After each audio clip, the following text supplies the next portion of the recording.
কি গো, কি করছো? বসে আছি দেখো। হ্যাঁ, সে তো দেখতেই পারছি, কিন্তু আমার সাথে একটু বসবে না? না রে না, কেন?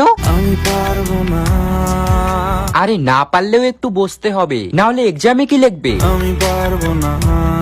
ওই দেখো আবার বলে পারবো না। কেন পারবে না তুমি? ভালো লাগে না যে আমার, ও আচ্ছা, তাহলে তোমার কি ভালো লাগে শুনি? ভাল লাগে চাইলে তুই আর চোখে। হেই, তুমি এটা কাকে বললে?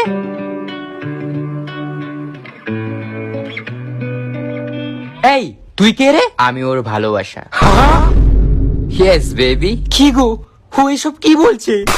কি হলো, উত্তর দিচ্ছ না কেন? আর তুমি ওর সাথে কখন থেকে আছো? সারাটা দুপুর ধরে হ্যাঁ, তার মানে কি তুমি আমাকে সত্যি ভালোবাসো না? ও কিন্তু তোমাকে শেষ করে দেবে বলে দিলাম। চুপ ডাইনি। এই, তুমি ওর কথায় কান দিও না তো। চলো আমরা দুজন মিলে একটু এনজয় করি।